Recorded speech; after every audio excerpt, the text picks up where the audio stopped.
Bueno, muy buenos días a todos nuevamente. Mil gracias por aceptar la invitación. Eh, Hace un mes no tuvimos este escenario porque tuvimos nuestra conferencia de inversionistas donde espero que hayan podido participar la mayoría de ustedes y les haya parecido de mucha utilidad. Voy a conversar un poco en esta presentación del tema global. Pasaré por nuestras tres economías. Ayer tuvimos un evento exclusivo de economía colombiana, donde la mayor parte de nuestros clientes de Colombia pues se conectaron. Entonces, lo de Colombia lo va a pasar muy rápido esta vez, muy, muy rápido. Igual, si hubiera preguntas, no olviden que en el botón de preguntas y respuestas las pueden hacer y las miraré al final de la presentación. Y también, dependiendo del tiempo, pero mi intención es que al final hablar, como siempre, cada varios meses, un poco dar conceptos sobre lo que está pasando en Brasil, Argentina y México. Lo de Brasil particularmente está interesante y bastante movido últimamente. Entonces damos comienzo arrancando con el tema internacional. Bueno, lo primero que hay que decir, ahí le ponemos puntero a esto, lo primero que hay que decir es que las proyecciones de crecimiento se han moderado un poco recientemente. Estas son las proyecciones actualizadas, bastante frescas del Fondo Monetario Internacional, publicadas hace un par de semanas. Y lo que vemos acá es que para este año hay una décima menos de crecimiento esperado a nivel global. No es mucho, ¿no es cierto? Lo que pasa es que sí hay una realidad y es que Estados Unidos se está desacelerando, no se está desacelerando, está creciendo un poco menos de lo esperado y veníamos de un periodo de, en mi opinión, excesivo optimismo, donde los analistas decían, bueno, pasamos de tasas esperadas de 4% al principios de este año, llegamos a 7, había unos que decían 8 y no empezaban a apostar hasta por el doble dígito. Y no, la realidad es que Estados Unidos está creciendo un poco menos recientemente y la corrección no es menor, un punto entero porcentual. Sin embargo, reconocer que el crecimiento esperado para este año de todas maneras va a ser bastante alto, bastante saludable, del 6%. Por lo tanto, Estados Unidos recupera sus niveles prepandemia. Hay una disminución en el crecimiento esperado para Alemania, para España, para Japón, para Inglaterra, para Canadá. En general, el mundo desarrollado tiene una revisión a la baja. ¿Por qué está pasando esto? Principalmente por las disrupciones en las cadenas de valor que seguramente todos han escuchado y que en un rato, enseguida voy a compartir con ustedes lo que está pasando y nuestra visión general, aunque es un tema complicado. Dicho eso, fíjense cómo, si bien se recortan las proyecciones para muchos países, para el 2022 las flechitas nos dicen que va para el otro lado, va para arriba.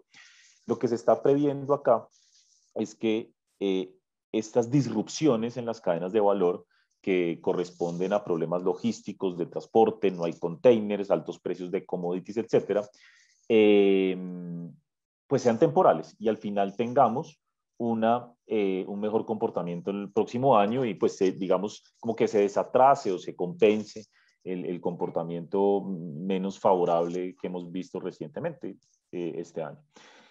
Con respecto a China, hay una caída leve en las proyecciones. Ahora, una décima cuenta, ¿no? Mucho, pesa mucho. En el caso chino, esto está explicado por lo mismo, por disrupciones en cadenas de valor, por lo que hemos visto, allá hay problemas climáticos importantes, hay cierres en algunas ciudades, de hecho hoy, por el tema de cero tolerancia al coronavirus. Y muy importante lo de Evergrande, ¿no? Este temita ahí con el tema de, pues con el asunto de Evergrande, el sector inmobiliario, por ahora luce bastante contenido, pero pues debería sí tener un efecto sobre el sector inmobiliario como tal, que representa más del 20% del PIB chino. Entonces hay un efecto que se está considerando acá, pero por ahora pues China va a seguir creciendo bien y el crecimiento va a converger hacia los niveles previstos de largo plazo por el gobierno, que es un rango entre 4 y 5%, que siguen siendo tasas muy favorables. Bueno, India bien, y América Latina tuvo buenas noticias porque se han seguido aumentando las proyecciones de crecimiento. Ya vamos a hablar de eso pues en lo que vemos nosotros. Leves reducciones en Brasil y México, pero incrementos importantes en Argentina, Colombia, Chile y Perú. Para el próximo año es más mixta la cosa, pero digamos que por ahora este incremento sobre todo fuerte de los precios de los commodities y la reapertura económica por el avance en los programas de vacunación está jugando un rol importante. Ya cuando uno mira tasas 2022, pues digamos que pues son ya más normales, ¿no? Después de estos rebotes fuertes versus 2020. Y esta gráfica a la derecha muestra lo que está pasando con la manufactura. Se está ralentizando el sector, obviamente por el tema de cadenas globales de valor, que insisto, ya voy a mencionar. Par de datos del tema de sanitario. Aquí quiero recalcar que Sudamérica está liderando el mundo en el proceso de vacunación. Maravillosa noticia. Después de que el año pasado pues fuimos como el foco de la pandemia en un momento dado, como porcentaje de la población, la vacunación está muy avanzada y eso es pues espectacular, ¿no? Eso ha permitido que se reabran rápido las economías con una velocidad importante y en ese orden de ideas, pues de ahí se deriva también que haya importantes incrementos en las proyecciones de crecimiento recientemente. Un par de ideas con respecto a las cadenas globales de valor. Lo primero que hay que decir es como para variar los economistas nos hemos equivocado este año con el tema de la inflación. Yo creo que, y no solo lo pienso yo, lo piensa la Reserva Federal, el Banco Central Europeo, los economistas en general en el mundo, efectivamente lo que estamos viviendo con las inflaciones es un tema temporal, es un tema muy particular. Yo siempre digo que uno siempre aprende de todas las crisis son diferentes y bueno, con los errores vamos aprendiendo, ¿cierto? Pero es que todas las crisis son diferentes.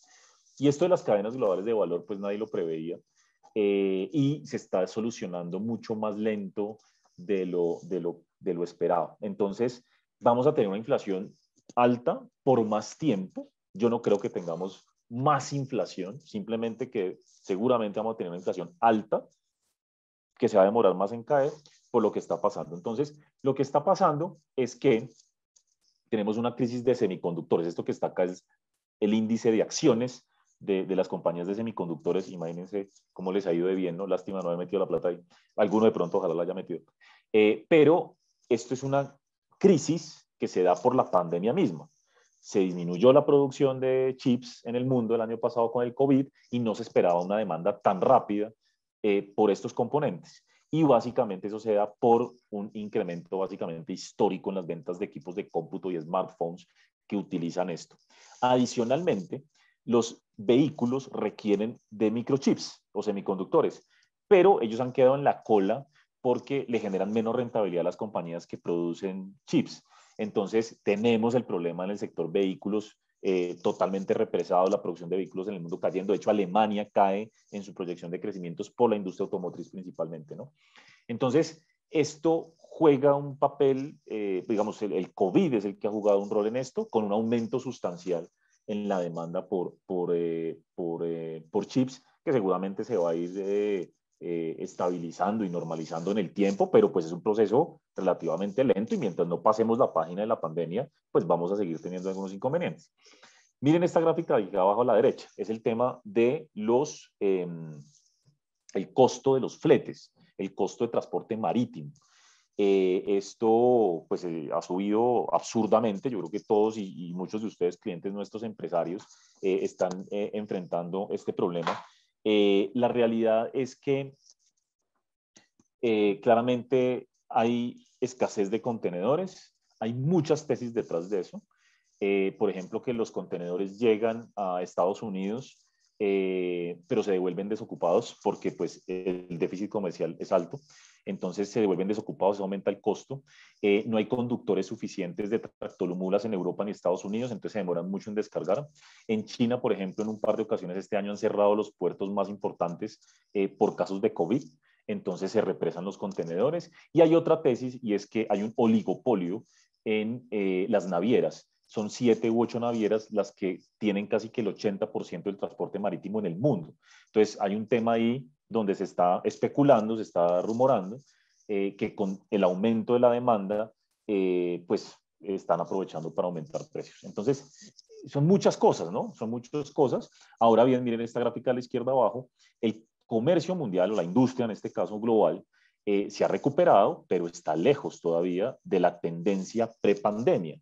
Incluso está por debajo de los niveles prepandemia. Entonces uno se pregunta, ¿pero por qué si la demanda aún está por debajo de lo que era el 2019? ¿Por qué este aumento de costos? Bueno, porque es que el COVID ha implicado una serie de restricciones pues, muy complejas, ¿no? Lo que uno intuye entonces es que en la medida en que se reabran las economías completamente y las industrias puedan operar plenamente, pues estos problemitas logísticos y de costos se irán normalizando, pero reconocemos, insisto, que pues el tema está demorando más de lo esperado. Lo otro es los precios de los commodities, particularmente los energéticos. Fíjense cómo la demanda y oferta de petróleo están por debajo de los niveles del 2019. Entonces, ¿por qué está tan alto? Bueno, por la OPEP, ¿sí? La OPEP todavía está produciendo cerca de 2 millones de barriles diarios por debajo de la época prepandemia. ¿Qué está pasando con el gas? Están colapsando las reservas de gas o la capacidad de almacenamiento en Europa. También por un tema geopolítico, principalmente. Había unos temas climáticos, unos temas operativos de algunas plantas, de algunos campos, pero por otro lado un tema geopolítico porque Rusia ha construido el gasoducto Nord Stream 2 y quieren que lo aprueben, entonces le está poniendo presiones a Europa, recortándole el racionamiento de gas para ver si le aprueban eso a Alemania principalmente. Entonces, escucha, hay un tema geopolítico importante, algo similar pasa en China con el carbón, estos son los precios de carbón, increíble, ¿no? Todos queremos como descarbonizar el mundo y miren cómo está la demanda de carbón. Esto también se explica por temas operativos en algunas minas en China, pero principalmente por temas climáticos, inundaciones que ha habido en ese país. Entonces, son muchos factores. Si ustedes se dan cuenta, es sí, una alta demanda, pero en general grandes problemas de oferta. Eso se debería ir pues normalizando en el tiempo. Entre otras razones, aquí yo hablo muy como economista, yo sé que es buenísimo tener el precio del cobre alto, el precio del petróleo alto para nuestros países, maravillosa noticia, pero yo como economista prefiero que esos precios caigan un poco para evitar que haya un problema en la economía mundial. Porque hoy por hoy ya hay algunos diciendo, no, la estanflación, se nos vino una recesión económica y una inflación alta. Hombre, yo no soy muy creyente de eso. Primero, no vemos una recesión, ya les mostré las proyecciones del Fondo Monetario, los economistas, no vemos una recesión, no hay ningún indicador que señale eso. Y por otro lado, pues sí, la inflación está alta, pero en la medida en que la demanda efectivamente se va enfriando de a poco, estas cosas se van a ir solucionando, al menos esa es la tesis que tenemos.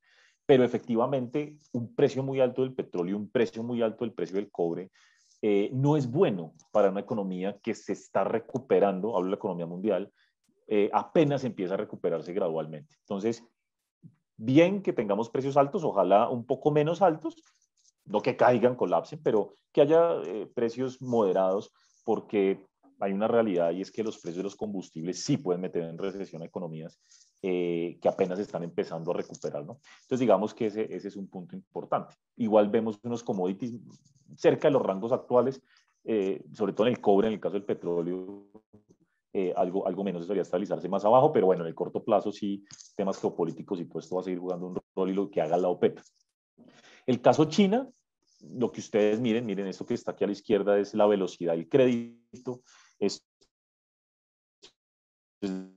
la inversión fija en China, esto aquí abajo es la industria y por donde ustedes lo vean hay una desaceleración de la economía. Pero aquí lo que hay que considerar y recordar siempre es que esto es una como desaceleración autoinfligida.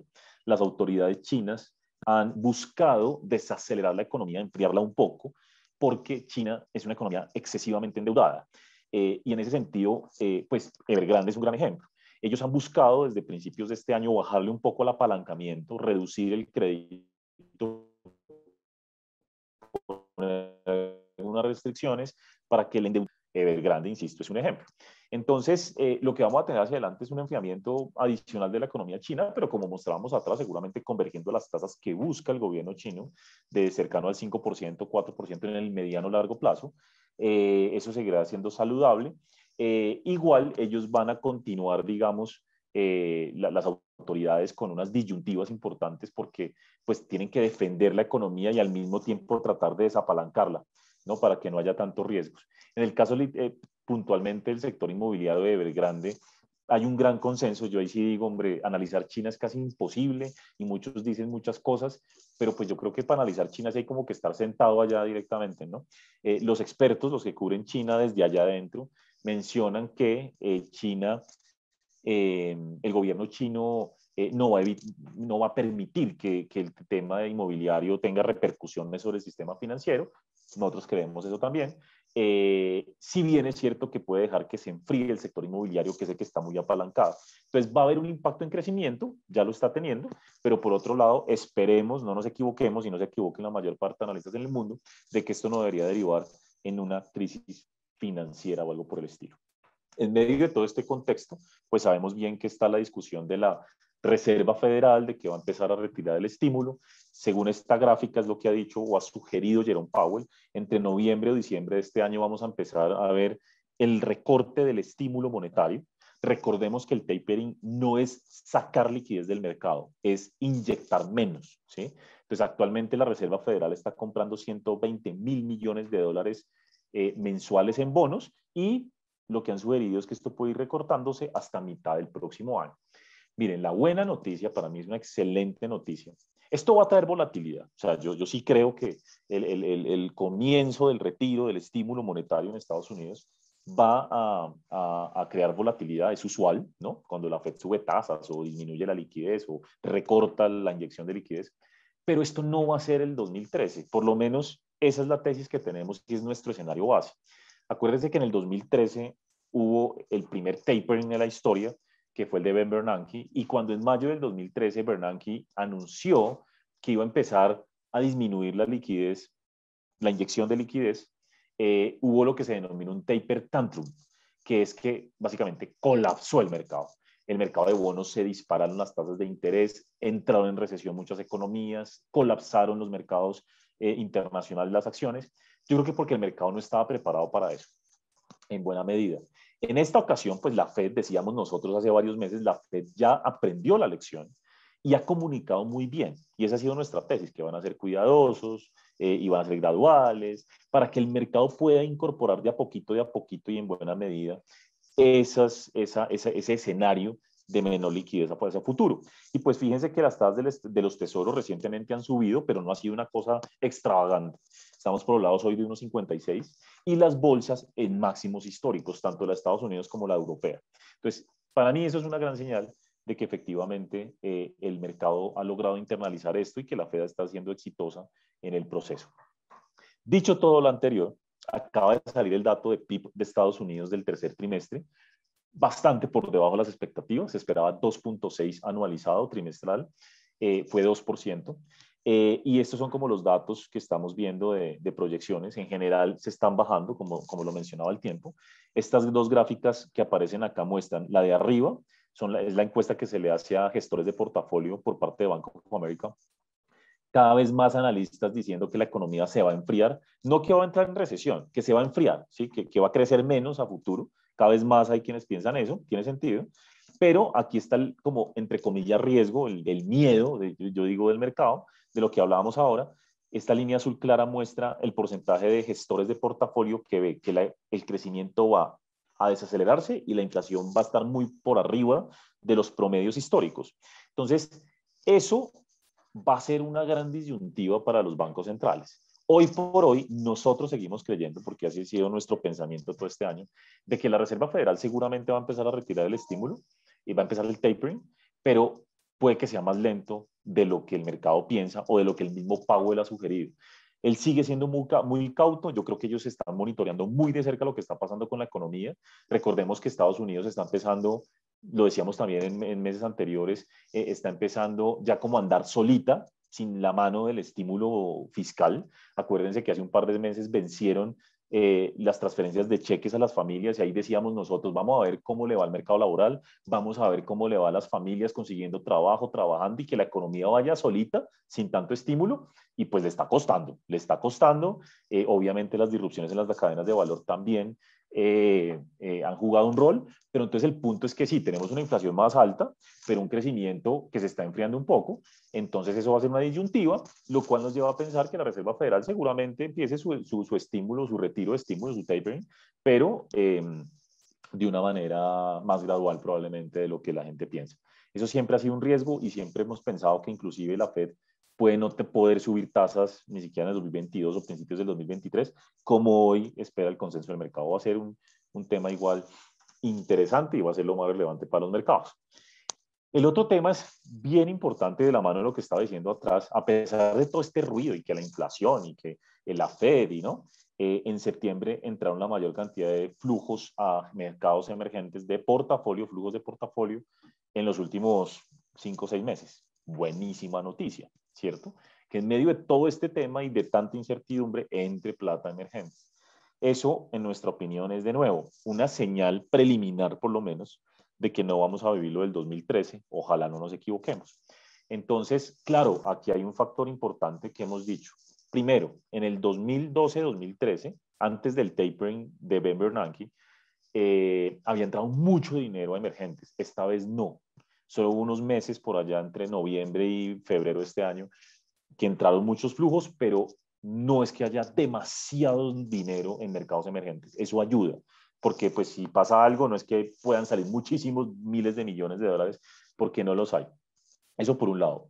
Segundo, estamos hablando de, bueno, lo que decía, de que la Reserva Federal tiene que ser muy cuidadosa en el retiro del estímulo y ha anunciado las cosas muy gradualmente, de tal manera no generar disrupción en los mercados, ¿no es cierto? Entonces aquí hay unas diferencias importantes, no es comparable esto con lo de hace ya 7, 8 años, y el mercado lo está tomando de manera positiva. Súmenle a eso, caso Latinoamérica, pues que los commodities ayudan mucho y eso ha traído algo de flujos a la región. Entonces, estas son buenas cosas. Ya el dólar, lo hemos mencionado mucho en meses anteriores, una divergencia grande entre dólar versus monedas duras, dólar versus emergentes, pero últimamente todo se ha movido muy similar, muy en la misma línea, vamos hacia el mismo ritmo y pues ahorita les hablo de dólar en cada país, pero pues digamos el dólar global podría mantenerse en un rango similar a lo que estamos viendo hoy hacia adelante. Entonces,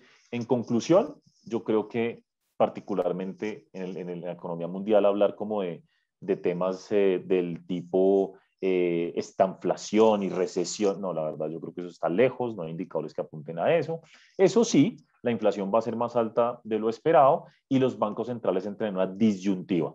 Eh, Uno subiendo tasas, pues no va a hacer que aparezcan más containers ni más chips, ¿cierto? Esa es la lógica.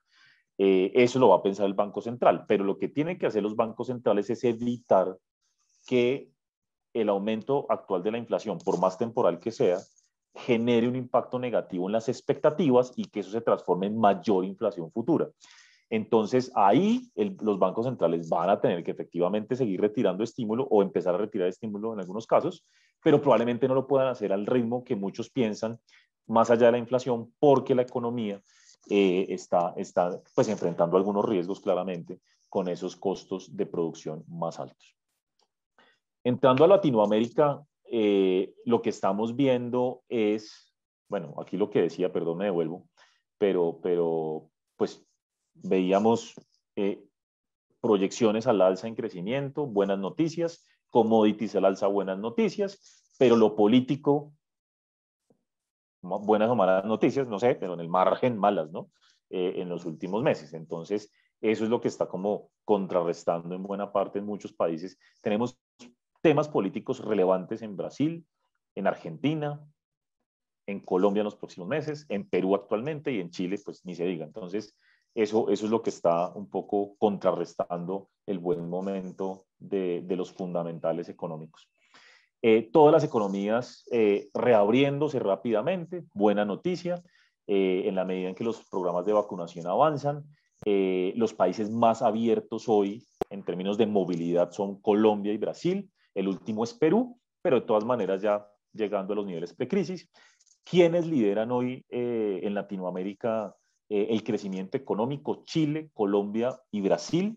Básicamente son los que van más adelantados en el proceso de recuperación por factores diferentes que ahorita pues mencionamos.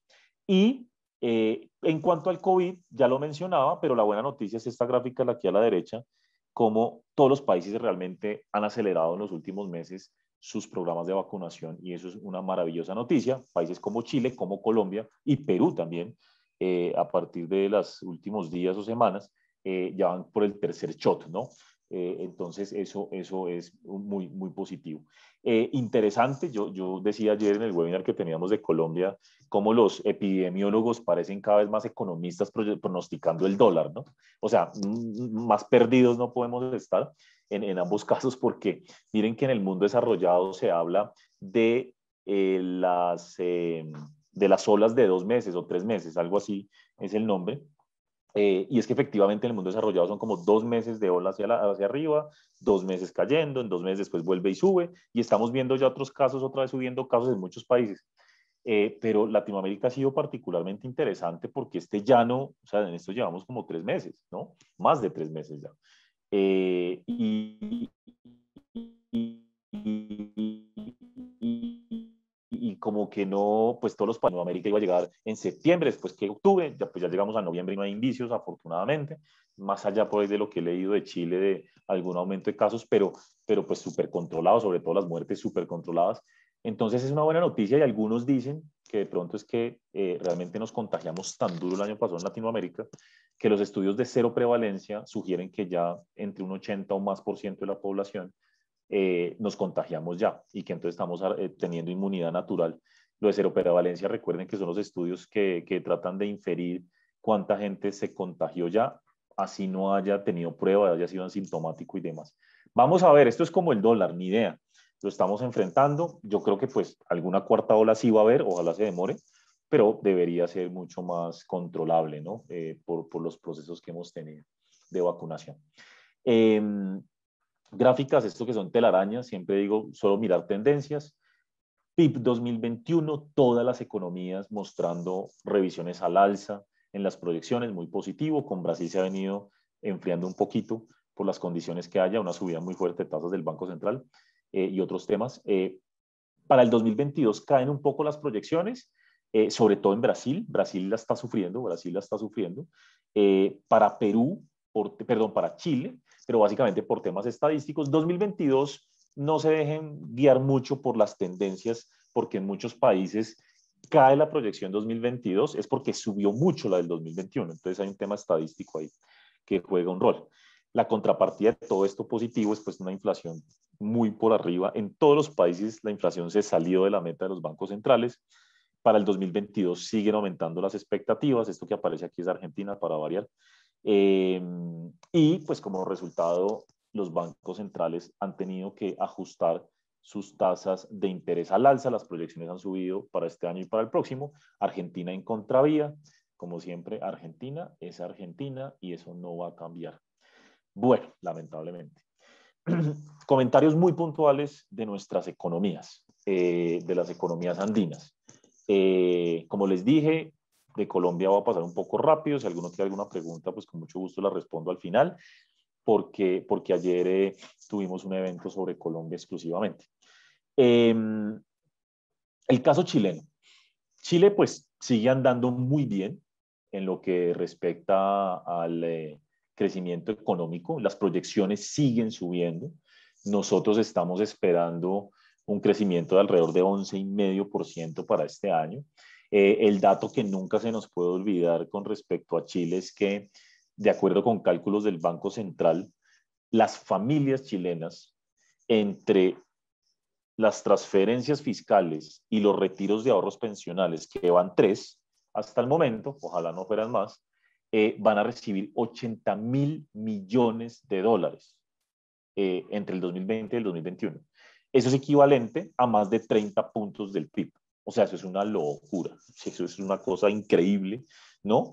Comparativamente, bueno, ese es un estímulo mucho mayor que el de otros países, el de países desarrollados. Y por ejemplo, en Perú, que también lamentablemente se permitieron ahorros, retiro de ahorros pensionales, y lamentablemente lo digo desde un punto de vista netamente económico de largo plazo. Incluso allá los retiros han más o menos estado por los lados del 9%, y el impacto total no supera 20 puntos del PIB entre transferencias fiscales y retiros. Entonces, lo de Chile ha sido impresionante. Obviamente, por eso Chile lidera hoy el crecimiento de Latinoamérica. Lo va a seguir haciendo en los próximos meses. Y hay que recordar que hoy por hoy está en discusión un cuarto retiro que le pondría otros 5 o 6% del PIB adicional a las familias, en manos de las familias, y está súper, súper enredada la decisión. No se sabe si va a ser antes de elecciones, después de elecciones, no se sabe si están los votos en el Senado o no para aprobar ese retiro. Pues mucha gente está en contra, como siempre, el gobierno, el Banco Central, las autoridades, nosotros, los economistas, todo el mundo.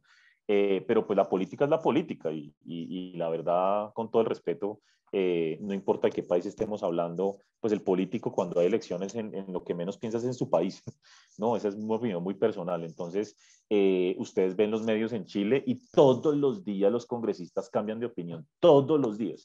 Un día apoyan el retiro, el otro no. Ellos están pensando en la táctica del voto.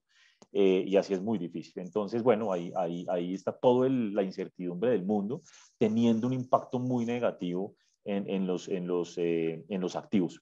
Este es el comportamiento de las ventas en el Cyber Monday, el Cyber Day en Chile, impresionante, ¿no? Esto está en miles de millones de dólares. Por supuesto, con esa cantidad de liquidez que le han llegado a los hogares.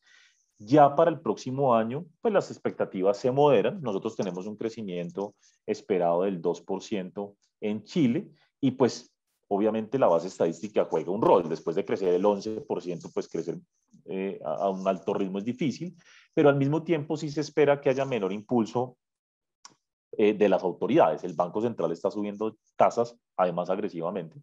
Ya les hablo de eso. Del otro lado, la inversión tiende a caer, a debilitarse, además por pues el tema político. En lo fiscal va a haber un retiro sí o sí, al menos parcial, de todas las ayudas que ha habido este año.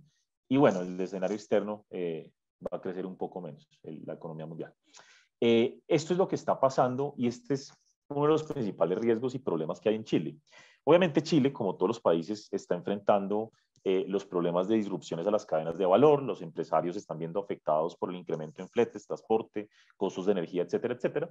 Pero es que eso hay que sumarle el hecho de que nosotros estamos viendo en Chile que la demanda sube, se dispara con esa cantidad de liquidez que les ha llegado a los hogares, eh, pero pues la producción todavía no es normal, porque es que las empresas apenas están empezando pues a normalizar su producción, ¿no? Entonces, en ese orden de ideas, hay una combinación donde la demanda sube repentinamente y por otro lado, la producción todavía tiene restricciones. Entonces, los costos se están elevando a máximos o las expectativas de costos, igual que los precios de venta. Y no es normal que en Chile, no es normal que en Chile las expectativas a 2 años se desanclen y se están desanclando. Siempre Chile es muy, muy estable, sobre todo en las encuestas de los economistas. No importa qué pase, las expectativas de inflación a 2 años siempre están ahí alrededor del 3. Esto se está desanclando y eso es culpa de los retiros pensionales. Entonces, el Banco Central ha sido muy vocal, están supremamente preocupados de que la economía está creciendo básicamente por el consumo privado, que es algo temporal, pero que además genera un efecto negativo a futuro porque pues retirar el ahorro pensional es disminuir el ahorro de largo plazo y probablemente deteriorar las cuentas fiscales, ¿no? Porque ¿quién va a poner esa plata? Se estima, recuerden que en Chile alrededor de 3 millones de personas han vaciado, han dejado en cero sus cuentas pensionales y si llegara a haber un cuarto retiro, pues peor, ¿no? Se asume que se estima que pueden quedar 5 millones de personas sin ahorros. Entonces, esto puede generar unos desequilibrios grandes. Lo dice el Banco Central de Chile en sus documentos, dice esto puede ser un desequilibrio de unas proporciones impensadas porque cae el ahorro nacional por AFPs y porque el gobierno está gastando más de lo que debería. Las empresas todavía no pueden sostener el ritmo de la demanda, los costos están subiendo, todo esto es inflacionario y al mismo tiempo el menor ahorro puede implicar menor crecimiento futuro y mayor déficit fiscal. Entonces es un desequilibrio de verdad lo que se está formando, por eso todos cruzamos los dedos porque el cuarto retiro no se dé. Como resultado, al Banco Central le ha tocado ir rapidísimo subiendo tasas de interés. De hecho, la última subida fue impresionante de 125 puntos básicos en la tasa de interés. Y en ese orden de ideas, hay que ver hasta dónde puede llegar la tasa en un contexto donde estamos discutiendo el cuarto retiro. Entonces, fíjense, hoy lo que estamos diciendo es que la tasa de interés en Chile está en 2,75, ¿cierto? Y sin cuarto retiro llegaría a 3,75, es decir, 100 puntos básicos más de subida. Pero si hay cuarto retiro, toca subirla a 4,5, porque le toca al Banco Central ser el ancla de la economía, a fin de que realmente se sobrecaliente más y de manera ya insostenible la economía. Y este sería el escenario de tasas en el caso en que tengamos un cuarto retiro en el 2022. Podría llegar la tasa hasta un 6,5. Entonces aquí estamos hablando es de que tiene que, ojalá, primar la sensatez, porque sí, suena muy bien darle plata a la gente, en este momento ya Chile no lo necesita, pues seguramente algunas personas y algún segmento de la población, pero no todo el mundo, y más los ricos, que son los que se van a beneficiar de un cuarto retiro, o no digo los ricos, pero los más pudientes, porque ya los vulnerables ya vaciaron sus cuentas. Entonces digamos que esto va a ser vital para lo que pase con la economía el próximo año. Ojalá, ojalá no se apruebe el cuarto retiro. La probabilidad del cuarto retiro había bajado mucho hace un par de semanas y volvió a subir en estos días con comentarios de algunos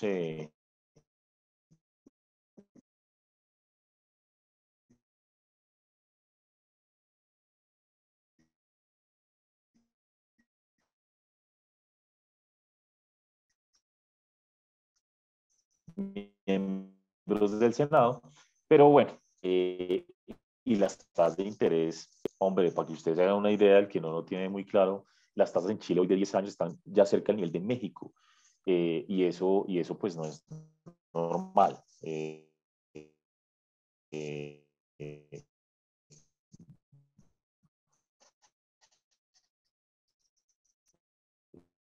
las tasas han subido algo así como está de un cuarto retiro sobre el mercado, ¿no? Porque las AFPs se siguen secando, se siguen secando.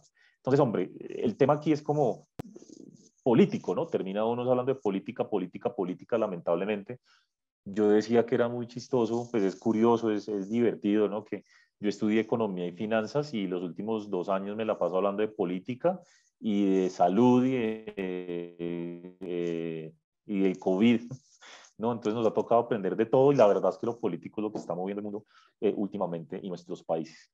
El mercado, mencionado hace un momento, ha estado un poquito más optimista en el margen, un poco mejor en las últimas semanas, porque las encuestas muestran que Cast, el candidato de derecha, en este caso extrema derecha, está con mejores chances de llegar a segunda vuelta e inclusive de ser presidente, ¿no? Pero bueno, en principio llegar a segunda vuelta y ha bajado un poquito la aprobación de Boric extrema izquierda. Obviamente el mercado se siente cada vez más aliviado, o más bien, un mercado siempre se sentirá aliviado cuando el candidato de derecha eh, eh, digamos, gana en las encuestas. Entonces, eso ha ayudado un poco. Y lo otro que ha ayudado es, bueno, lo del cuarto retiro en la discusión, pero ha sido mucho más volátil. Pero lo de Cast, liderando algunas encuestas, la última de Cadem, ayuda. Dicho eso, aquí en todo caso falta actualizar el último dato. Cast sigue teniendo un alto antivoto, ¿no? Y entonces el mercado también pues tiene esa incertidumbre, esa inquietud, porque si Cast pasa a segunda vuelta, podría perder con Boric simplemente porque el antivoto es muy alto. Hay que ver ahí, es como el centro derecha y el centro pues, reparte sus votos en un caso de esos, en un escenario de esos. Por eso el mercado sigue cauto. Pero bueno, el hecho de que Cast haya subido en las encuestas ha mejorado un poco el apetito por riesgo en Chile y eso hay que reconocerlo. Muy importante decir que pues Cast y Boric tienen unos planes económicos completamente diametralmente opuestos, ¿no? Boric plantea una cosa a todas luces imposible en lo económico, por lo menos en mi opinión personal, y es una reforma tributaria de 8 puntos del PIB en un lapso de 8 años. Pues, uno puede decir cualquier cosa, ¿cierto? Pero lo que sí es que él quiere gastar 8 puntos del PIB y es mucho más fácil gastar que recoger impuestos por esa magnitud.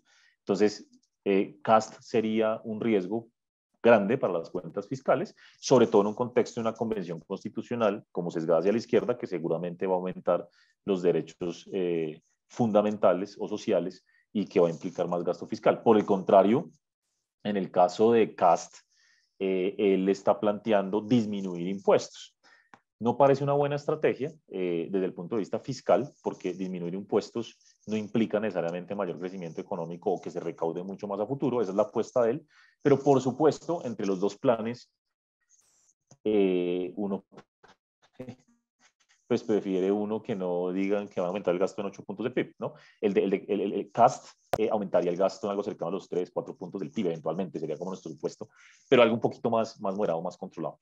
Pues tenemos una elección presidencial todavía muy abierta. Cuando se le pregunta a los empresarios qué es lo que más le preocupa, dicen política, crisis social, todo esto pues obviamente relacionado.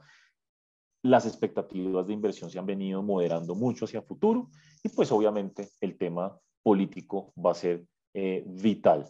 Aquí yo les diría, digamos, para no dejar como a la gente todavía muy aburrida, porque, hombre, hay que reconocer que nuestros clientes en Chile están aburridos, se les nota con el ánimo abajo, hay un pesimismo enorme. Yo soy colombiano, estoy sentado desde Bogotá, pero tengo el corazón chileno, pues nuestra firma también es chilena y llevamos ya juntos 9 años en esto. Y la verdad es que yo creo que hay cosas que hay que resaltar y es primero la institucionalidad chilena, más allá de que pueda cambiar en algo, hombre, no hay cosas muy locas dentro de las propuestas que sean muy radicales, como pensar una izquierda extrema y cambiando el modelo económico 180 grados. Ese tipo de cosas no se ven afortunadamente. Y hay algo que es muy importante y siempre lo destacaré, y es más allá de cuándo se dé, porque ahora quieren como ampliar el tema de la discusión constitucional, tiene que haber un de referendo de salida. La gente tiene que aprobar la constitución nueva que propongan. Yo creo que eso es un gran candado para evitar cosas radicales, porque la gente, hombre, sí, la gente no es boba, la gente puede querer cambios, pero de ahí a que la gente permita que haya cosas súper radicales que vayan a botar Chile al barranco, yo no creo. Entonces hay que recordar que sí, hay una gente probablemente sesgada hacia la izquierda escribiendo una constitución, pero es la gente la que al final va a decir acepto o no la constitución. Y eso yo creo que va a ser interesante y sobre todo va a haber tiempo donde en los próximos 2 años vamos a ver cómo le va a Chile, ¿no? Básicamente liderado por básicamente la izquierda en la convención, seguramente un congreso un poquito, asumimos, va a estar como muy similar compuesta en composición a la convención constitucional. Entonces la gente va a tener mucho tiempo para reflexionar y entonces no es tan claro cómo vaya a salir esa constitución, pero yo creo que hay unos candados ahí interesantes, lo de los 2/3 en las votaciones de la convención y demás. Entonces, bueno, pues sin mucha incertidumbre, de todas maneras Chile va a seguir creciendo muy bien en el corto plazo por la cantidad de recursos que están entrando, precios del cobre y demás, pero pues la incertidumbre sigue siendo la misma y pues ya tenemos elecciones a 3 semanas y vamos a empezar a ver si se aclara el panorama. Eh, bueno, antes de que se me olvide, eh, las proyecciones de Chile, ya hablé de crecimiento, con inflación, vemos un 6% este año de inflación, el próximo año algo cercano al 3,5%, pero sin retiro. Si hay un cuarto retiro de AFPs, eso podría ser mayor, y ya hablé yo del tema de la tasa de interés en los dos escenarios. En el caso del dólar en Chile también es súper binario. Nosotros, pues obviamente como economistas, como los epidemiólogos, ¿no? Uno trata de mirar trayectorias fundamentales y demás, pero lo fundamental no nos está diciendo mucho hoy. O el precio del cobre, o que Chile crezca al 11%, o que la tasa de interés pueda llegar al 6%. Eso dice mucho y no dice nada porque estamos en un contexto político complejo. Entonces, el mercado impone o incluye una prima por riesgo en la tasa de cambio. Y aquí lo que se está pensando es, miren, si tenemos todo alineado hacia la izquierda como resultado final de las elecciones, y me refiero a toda alineado a la izquierda, es que el Congreso quedara como sesgado hacia la izquierda y que el presidente fuera izquierda y la Convención Constitucional quedó alineada un poco hacia la izquierda, el dólar perfectamente va a buscar niveles de 8.20, 8.50. Eso es lo que hay como de consenso, ni siquiera nosotros, ¿sí? Se habla mucho de esos niveles y podría permanecer allá por un tiempo hasta que se decanten cosas. Pero si por el contrario gana la derecha y el Congreso se ve más moderado y sobre todo, ojalá, de verdad se eliminen de la mesa retiros de AFPs, el dólar debería buscar niveles cercanos a 7.70. ¿sí? Que son niveles más consecuentes con lo que está viviendo hoy la economía, precios del cobre, etcétera. Entonces es un escenario muy binario y cuando esas cosas pasan yo usualmente digo que es bueno, entonces si uno quiere trabajar proyecciones para los próximos meses, trabajar con el spot es de las cosas que uno mejor puede hacer. Entonces si usted mira los dos niveles que yo he mencionado como binarios, el punto medio viene siendo como 8 o 10, ¿cierto? Y eso puede tener sentido, puede tener sentido. El spot es la mejor proyección en un escenario de incertidumbre. Donde está hoy el dólar es donde el mercado cree que debe estar con los riesgos que hay hoy, ¿cierto? Entonces, yo sé que esto puede no decirles mucho, pero es la realidad y es un tema complicado porque definitivamente el escenario es binario en este momento, dependiendo de lo que vaya pasando en lo político y con el cuarto retiro. Como les digo, quiero pasar rápido por Colombia, no me quiero detener mucho acá. Colombia lo sigue haciendo muy bien. Hemos subido recientemente otra vez la proyección, ya vamos al 9,5%. Yo siempre digo con todo el respeto y siempre digo no porque sea colombiano ni mucho menos, pero pues Colombia, lo he venido diciendo, Colombia ha mostrado una resiliencia que no ha mostrado otro país en la región, en particular porque Colombia no tuvo tantos recursos fiscales para gastar y porque no se aprobaron retiros de ahorros pensionales, que ha sido la mejor noticia en Colombia. El populismo no ha llegado hasta ese punto. Entonces, que Colombia crezca 9,5, casi cercano a Chile, sin esas ayudas es notable, ¿no? Entonces, en Colombia están pasando muchas cosas, se ha reabierto muy rápido la economía, el proceso de vacunación va muy bien últimamente, ya vamos para las terceras vacunas en este momento también. Eh, Precio de cobre, precio, perdón, del petróleo, remesas muy altas últimamente, todo eso ayudando. Y la tesis, no la tengo aquí escrita, pero simplemente para recordarles la tesis de Colombia es que acuérdense que Colombia es un país muy diverso, con muchas ciudades intermedias. Colombia tiene algo así como 9 ciudades, si mi memoria no me falla porque miramos estos datos, pero eso cambia a veces, 9 ciudades con más de 500.000 habitantes. Entonces, eh, hay que recordar que las 4 ciudades principales, las grandes de Colombia, que son Bogotá, Cali, Medellín y Barranquilla, representan solo el 40% del PIB, mientras que en Chile, Perú, Argentina, solo la capital representa más de 40% del PIB, solo una ciudad. Entonces, aquí está todo muy diversificado. Las regiones dependen de sectores económicos diferentes y además las restricciones del COVID fueron muy diferentes entre regiones porque hay ciudades muy afectadas, sobre todo las principales, pero las otras reabrieron hace rato, los servicios reabrieron, es como si no pasara nada. Yo he estado viajando a algunas ciudades intermedias este año y es como si no hubiera habido COVID. Entonces, digamos que eso ayuda mucho, por lo menos, a contrarrestar lo malo que puede haber en las ciudades principales, aunque las ciudades principales ya están recuperando. La buena noticia, bueno, Colombia siempre sufre su mayor problema y reto, siempre es lo fiscal. Acordémonos que se aprobó una reforma hace un par de meses. Ese es otro mensaje muy positivo de Colombia. Es el único país que yo conozco, por lo menos de los que cubrimos, de lo que leemos, es el único país que se ha puesto a subir impuestos en medio de la pandemia. Es una señal muy potente. Esa reforma no va a ser suficiente. El próximo gobierno va a tener que hacer otra por ahí de un punto del PIB, es nuestra estimación, pero de todas maneras hay que reconocer que la reforma es grande, es de 1,4 el PIB, lo que se aprobó, y además el reciente incremento del crecimiento económico y de las proyecciones va a permitir que el tema fiscal sea mejor de lo esperado. Entonces, las proyecciones son de 8,9 y 7% del PIB de déficit fiscal por parte del gobierno. Esas son las proyecciones oficiales, muy alto, tanto este año como el próximo.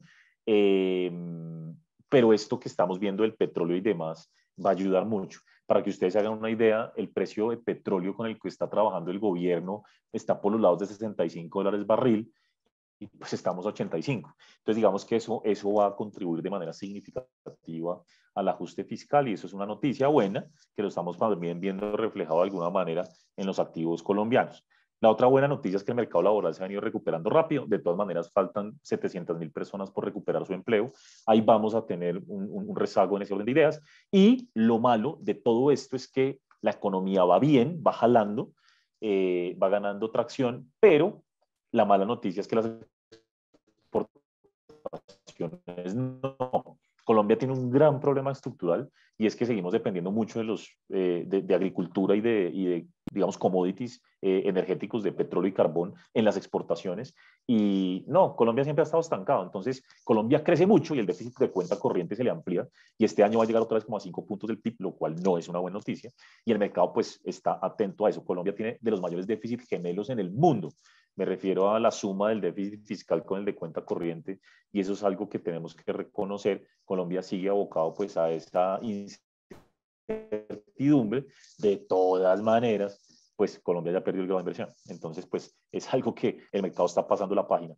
Vemos entonces un crecimiento este año del 9,5%, el próximo año 3,5%, puede ser algo más, pero aquí tengo que reconocer que pues tenemos el riesgo político el próximo año en Colombia, que puede desacelerar la inversión privada. Es normal, ¿no? Como lo hemos visto en todos los países. Entonces, tenemos que ser cautos, digo yo, en esa proyección.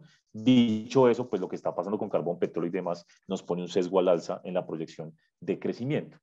Colombia está gozando de una característica positiva, en mi opinión, en inflación versus otros países de la región, otros o la mayoría de países de la región, y es que la inflación núcleo, cuando uno quita alimentos y energía, está todavía por debajo de la meta, está por debajo del 3%, eso no pasa en ningún otro país. Entonces, parece ser que Colombia tiene, particularmente el Banco Central, pues tiene un espacio para ser gradual en la subida de tasas de interés. Las expectativas de inflación se están subiendo, pero digamos que las de 2 años adelante están controladas, de hecho han venido cayendo un poquito, y entonces creemos que el Banco Central va a ser gradual. La tasa de interés en Colombia está en 2%, esperemos que llegue a 2,50 a finales de año, que básicamente la subida sea de 2,25 y mercado y nosotros vemos una tasa al final del año del Banco Central entre 3,75 y 4,25, digamos que 4 promedio, y lo vemos bastante factible. Dicho eso, pues no descartamos que haya subidas un poquito más aceleradas en el corto plazo, porque, pues bueno, si quieren anclar expectativas, pero eso no debería cambiar la tasa final esperada. Lo interesante de todo esto es que el mercado está descontando que la tasa va a llegar al 6% el próximo año. Eso no lo tiene nadie, ni el más pesimista de los economistas. El mercado está leyendo mucho lo de Brasil y Chile o Perú como si pudiera pasar lo mismo en Colombia. No vemos que eso vaya a pasar. Entonces, el mensaje aquí es que pues, el mercado ya tiene incorporado algo que va mucho más allá de lo estimado por los economistas, y entonces si el Banco Central acelera un poquito el paso en las subidas de tasas, no vemos que vaya a tener un gran impacto en el mercado. En Colombia ha venido pasando algo muy bueno, en la mayoría de países, con excepción de Perú, la confianza empresarial y confianza del consumidor ha venido subiendo fuertemente. Esto pues de cara a elecciones genera algo más de optimismo, aunque hombre, pues tenemos que reconocer que como que lo económico y lo de la pandemia, por bien que se maneje, no necesariamente tiene un efecto en política, ¿no? Y esa es la parte que lo deja a uno con inquietudes, porque miren lo de Chile, ¿no? La forma en que ha manejado Piñera, por ejemplo, en Chile ha sido espectacular, en nuestra opinión, ¿no? Pero eso no le ha puesto ni un punto porcentual en favorabilidad. Entonces, que las familias en Colombia y las empresas en Colombia estén optimistas, no necesariamente van a implicar que la derecha vaya a ganar sí o sí. Las elecciones van a ser supremamente abiertas, y de hecho vemos pues muchos candidatos. Aquí el mensaje que nosotros damos, siempre me preguntan, bueno, es Gustavo Petro tiene altísimos chances de ser presidente. Yo digo que no altísimos, yo creo que Petro es un candidato competitivo, que tiene un alto chance de pasar a segunda vuelta, pero todavía falta mucho para definir en esto. Dos puntos importantes es que los candidatos de derecha no están definidos. Las encuestas preguntan por un reguero de candidatos o precandidatos que de hecho seguramente se van a unir. Les doy un ejemplo muy concreto. Es el señor Oscar Iván Zuluaga, que llegó a segunda vuelta hace 8 años, y María Fernanda Cabal son del mismo partido político. Entonces las encuestas le preguntan a la gente por todos al tiempo, pero eso no dice nada, porque de ahí va a salir un candidato y seguramente de algunos estos va a haber coaliciones. Entonces estamos muy lejos. Y lo más importante, 50% de los votantes no sabe por quién votar o votaría en blanco. Y esos son los que definen elecciones. Y no menor este dato, Colombia sigue siendo un país de derecha, ¿sí? Entonces, yo creo que la incertidumbre va a ser alta, va a haber mucha volatilidad, pero esto va a ser cerrado y Petro tiene alto chance, es lo que nos va a generar mucho riesgo y mucha incertidumbre, pero no es que sea presidente de la República ya, ni mucho menos. La verdad, creo que Petro la tiene muy difícil porque tiene que convencer a toda esta gente y a la mayor parte de esta gente del centro de que se vaya con él.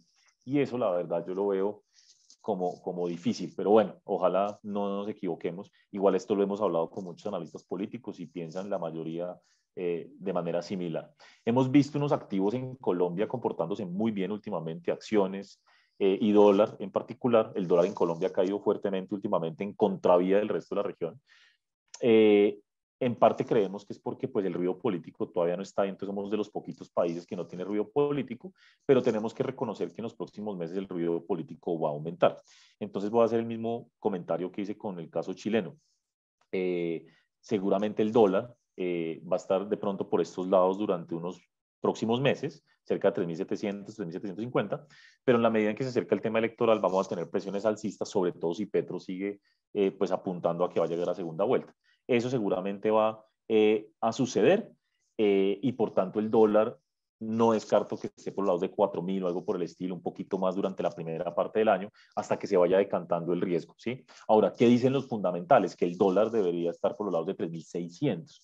Por lo tanto, nuestra apuesta es que el dólar puede subir en la primera parte del año, pero una vez se vaya decantando el riesgo político, el dólar vuelve hacia niveles más cercanos a sus fundamentales de 3.600. Perú, bueno, esto hay que dividirlo en dos. La economía va bastante bien, eh, mucho mejor de lo esperado, hay que decirlo, en los últimos meses. Tenemos que la actividad económica en Perú ha alcanzado niveles precrisis en el mes de agosto, el dato vino por arriba de lo esperado. Estamos viendo un sector no primario, es decir, lo que no es minería, agricultura, creciendo bien versus el 2019. Estos son datos versus el 2019. Entonces la reapertura económica, las ayudas del gobierno, el precio de las materias primas que se traslada pues, a los ingresos de la nación como un todo, generando un impacto bastante favorable. El que no anda bien es el sector primario, particularmente minería, pero por temas muy puntuales, temas de operativos, menores leyes del cobre, etcétera. Pero entonces Perú ha estado bien. Y como un tema importante de decir es que si el crecimiento económico se mantiene en los niveles actuales, en el último dato que fue agosto, la economía crecería entre 12 y 13%. Entonces hay que reconocer que Perú tiene un buen comportamiento en este momento. El consumidor anda bastante bien. Esto es el indicador de compras con tarjeta de crédito y débito del Banco de Crédito del Perú, de nuestro banco. Si ustedes se dan cuenta, eso está en máximos, pues no en máximos, pero muy por arriba de los niveles prepandemia. Y en ese orden de ideas, pues el consumidor anda bien. ¿Por qué el consumidor anda bien? Tasas de ahorro históricas. Acuérdense que pues en todos los países lo que sucedió es que las personas no pudimos consumir durante un año completo casi, entonces nos estamos desatrasando en ese consumo y eso sustentado además en las ayudas del gobierno y en Perú también los retiros de AFPs y CTs, que eso en total ha representado cerca de 9 puntos del PIB, más el gobierno casi 20 puntos del PIB. Entonces es mucha plata que se está llegando a las familias. Y la buena noticia del consumo privado también es que eso está poniéndole un buen dinamismo a la inversión privada. A la inversión privada, ¿por dónde? Por la autoconstrucción. Recuerden que en Perú la inversión, bueno, en otras partes la inversión incluye inversión residencial y en el caso peruano la autoconstrucción, las construcciones de las personas hechas por su propia mano o de manera particular, generan un impacto importante, son relevantes para la economía y eso está ayudando al sector de cemento, al sector de construcción. A eso hay que sumar también, hay que reconocer que el sector público ha ido más rápido en la ejecución de proyectos, de grandes proyectos, pero en particular de la reconstrucción del norte a través de los contratos gobierno a gobierno con Inglaterra. Entonces, eso está ayudando, por eso la economía ha estado un poco mejor, de lo esperado previamente. La confianza empresarial, por el contrario, muy mal, como era de esperarse, ¿cierto? Por el tema político. Este es el dato más bajo en la historia para un choque interno. Bueno, en la historia desde que se tienen datos, probablemente por ahí en el 80 y pico sucedió algo similar. Pero me refiero a que es el dato más bajo para un choque interno porque estas dos caídas que ustedes ven acá, estas otras dos, se dieron por factores exógenos o externos, la crisis financiera global y la pandemia. Entonces nunca hemos estado tan bajos en los últimos al menos 40 años en confianza empresarial y eso va a tener un impacto en la economía el próximo año. Esto es también binario, ¿no? Esto va a depender de las medidas que adopte puntualmente y explícitamente el gobierno peruano. Pero esto nos está diciendo que la inversión privada va a tender a caer el próximo año, ¿sí? Entonces, ¿qué estamos asumiendo el próximo año? El próximo año estamos asumiendo que hay un piso del crecimiento en Perú de alrededor del 2%. Entonces, de todas maneras, hay una buena noticia, es que Perú va a crecer, ¿sí? ¿Por dónde va a venir el crecimiento? Por el lado de los términos de intercambio, los precios del cobre, el aumento de la demanda de los socios comerciales, entran 3 nuevas minas a operación o expansiones, que son Toromocho, Mina Justa y Quellaveco. El consumo contenido y la reapertura de la economía juega un factor muy importante, un rol muy importante, sobre todo servicios, y hay que reconocer, hombre, abiertamente, que cualquier gobierno de izquierda lo primero que busca es gastar y gastar y gastar y ayudar a los hogares. Entonces, independientemente de lo que suceda hacia adelante, se modere o no se modere Castillo y demás, lo que sí va a haber es más gasto público, ¿sí? Eso sí va a haber, de todas maneras, no le pongan no lo duden, y es lo tradicional de cualquier gobierno de izquierda, sea izquierda extrema o izquierda moderada, no importa. Entonces, ahí va a haber un gasto más fuerte del consumo, ahí lo metemos en política fiscal expansiva. Y estamos asumiendo que la inversión privada le resta 2 puntos a la economía el próximo año. Entonces, el punto acá es que sin la incertidumbre empresarial, tendríamos un crecimiento en Perú el próximo año de 5 o 6%. Ese es el mensaje. Pero estos datos nos están diciendo hoy que la inversión privada va a caer en el 2022 y que si cae, entonces Perú puede crecer alrededor del 2%. Eso es como un piso, por ahora lo leemos como un piso.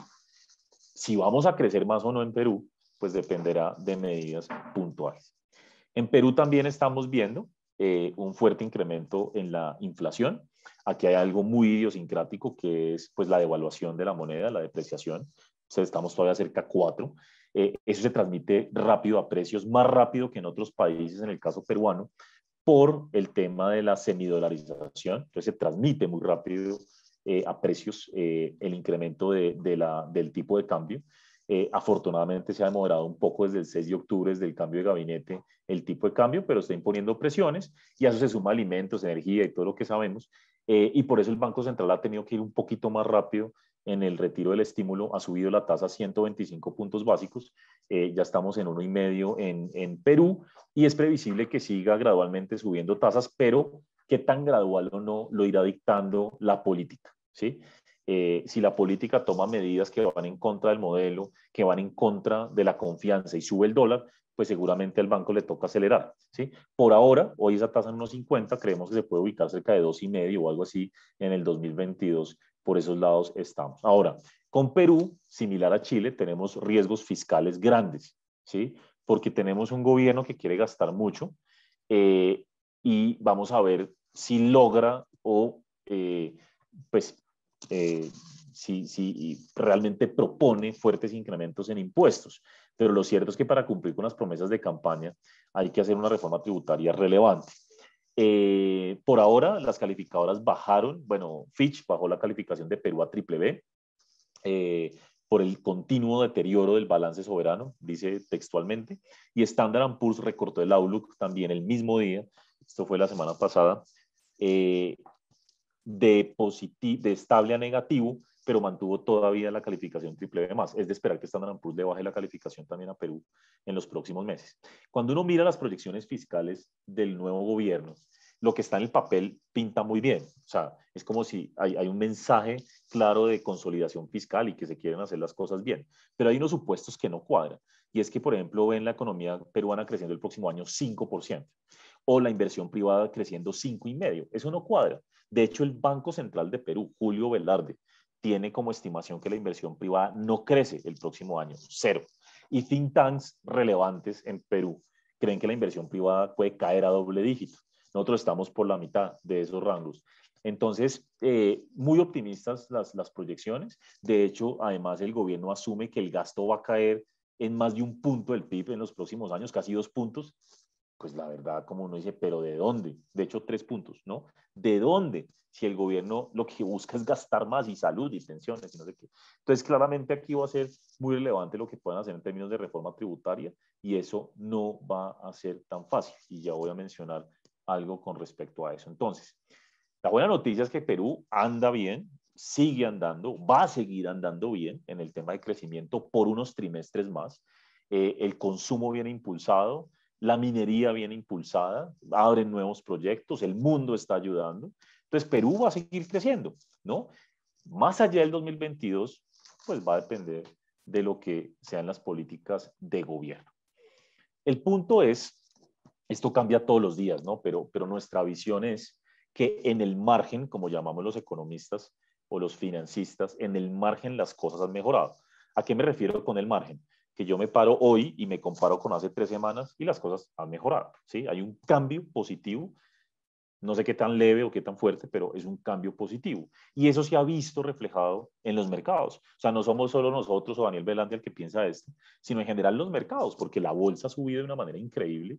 Últimamente ha básicamente recorrido toda la brecha que había caído con la elección de Pedro Castillo como presidente. Las tasas han caído más de 50 puntos básicos, las de 10 años, y el dólar pues ha caído algo así como un 4 o 5% desde el mayor nivel. Entonces, eso demuestra que sí, de alguna manera ha habido una moderación del gobierno explicada por los siguientes factores. Lo primero, varios miembros de gobierno han mencionado que cambiar la constitución no es una prioridad.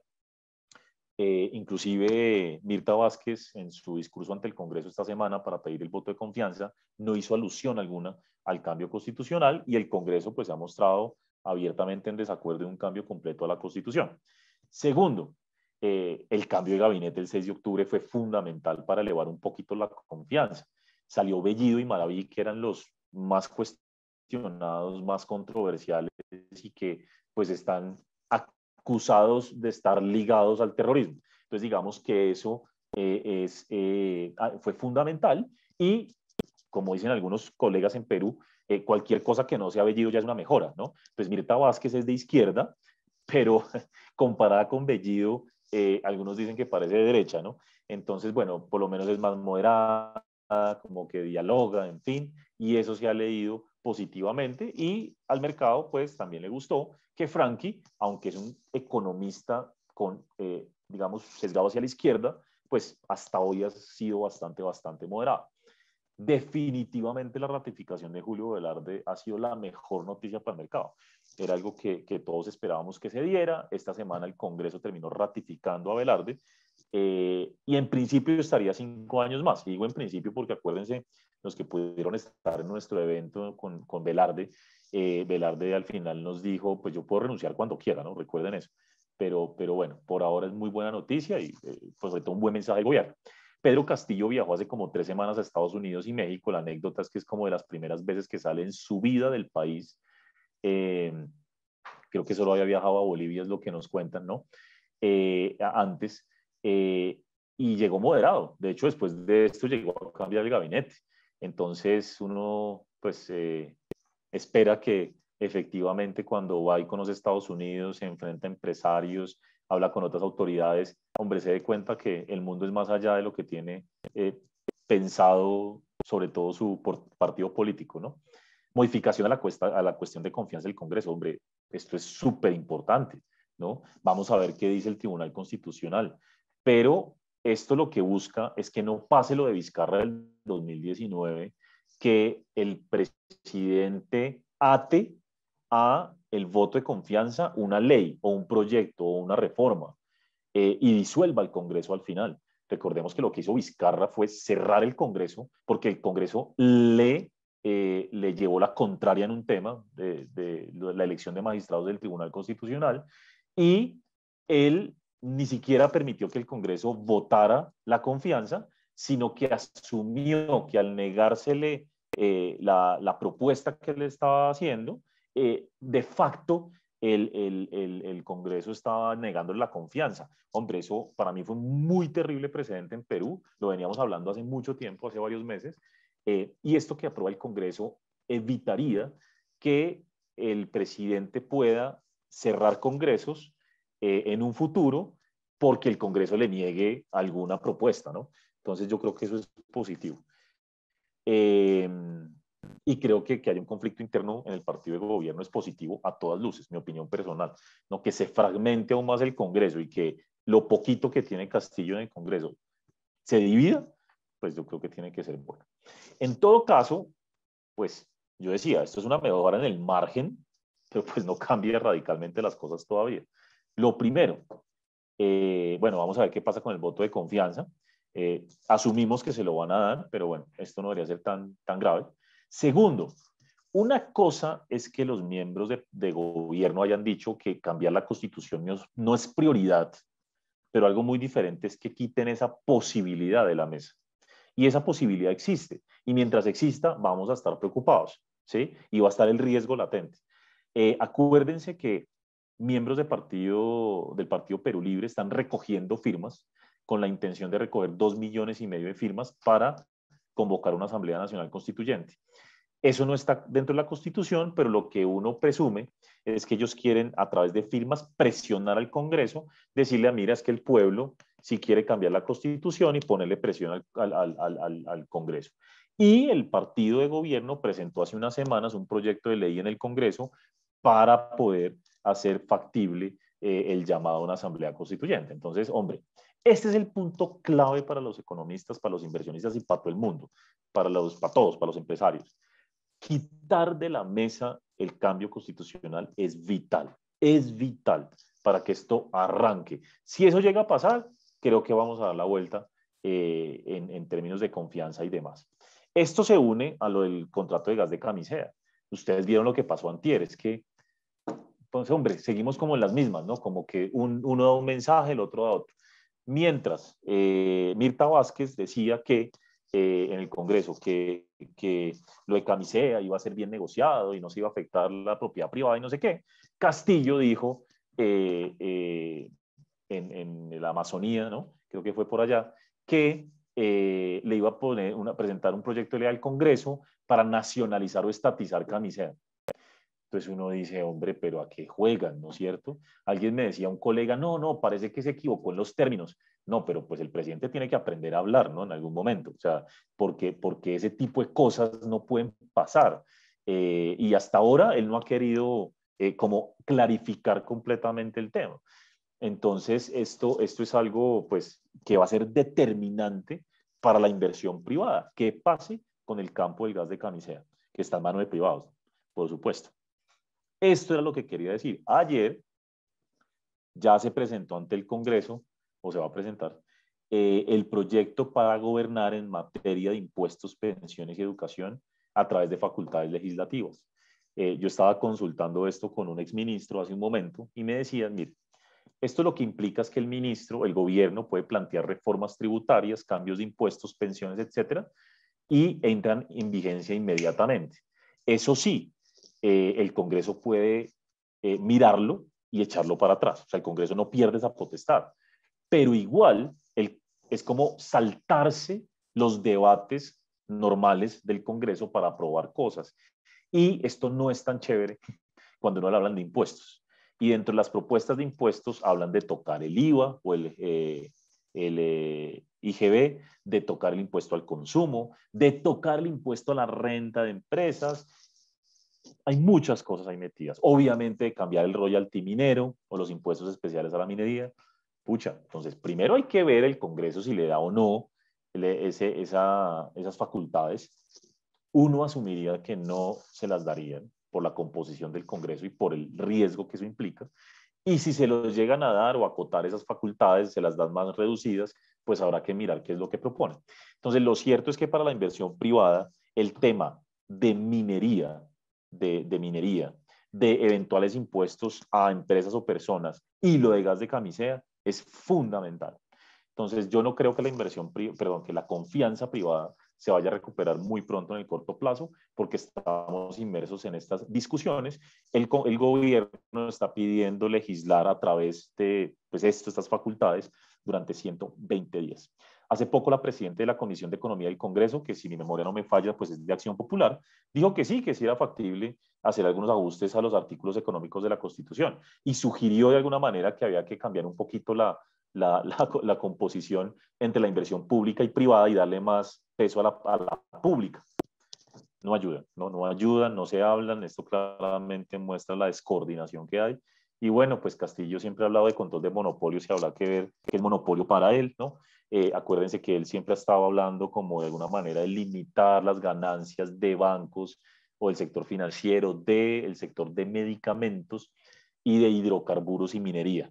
O sea que hay que estar pendientes de eso. En fin, son muchas cosas, ha habido mejoras, ha habido moderación, pero lo grueso, lo importante, depende de medidas concretas y vamos a estar pendientes de eso. Afortunadamente el mercado sí ha tomado las cosas positivamente, pero va a llegar un punto, yo creo que es este momento, donde el mercado hace un alto y dice, bueno, te has moderado, ahora dame de verdad medidas concretas y propuestas para ver qué es lo que va a pasar en los próximos años y sobre todo ver el Congreso qué es lo que va a hacer. Para el caso peruano vemos un crecimiento, bueno, no, olvídense un poquito de esto porque yo creo que del 2% sí, pero el crecimiento va a ser más de este 9%, definitivamente. La inflación va a estar por lados del 5% este año, el 3% el próximo, y la política monetaria yo creo que vamos a estar moviéndonos más hacia el lado del 2,5%, y el tipo de cambio también, como en los otros países, es muy binario. Aquí ponemos 4,25 para ser conservadores, pero eso depende completamente de lo que venga hacia adelante en lo político, las propuestas. Si ustedes quieren saber cuánto dan los modelos basados en fundamentos, dónde debería estar el sol peruano, nos habla de cerca de 370, 380. Entonces, pues va a depender de lo que venga hacia adelante. Quiero hacer un par de comentarios muy rápido para no abusar del tiempo de ustedes de Argentina, Brasil y México, porque ha estado bastante movido esos tres países. No olviden que pueden mandarme sus preguntas a través del botón de preguntas y respuestas. Voy a estarlo mirando en un rato. El webinar siempre va pues oficialmente hasta las 10:30. Yo voy a parar a las 10:30 y pues los que me puedan acompañar en la sección de preguntas, pues encantado. Miren, con respecto a Argentina, ha habido algún tipo de noticias positivas, sobre todo porque en las elecciones PASO, que son las elecciones, las primarias obligatorias en Argentina, el partido de oposición Juntos por el Cambio le ganó al partido oficialista, que es Frente de Todos. Entonces hay elecciones legislativas en noviembre y si esto se replica, el gobierno, el partido de gobierno va a perder mayoría en el Senado. Eso es una muy buena noticia, ¿sí? Pensando en lo que puede pasar hacia adelante en Argentina, a ver si tenemos un cambio nuevamente hacia la derecha.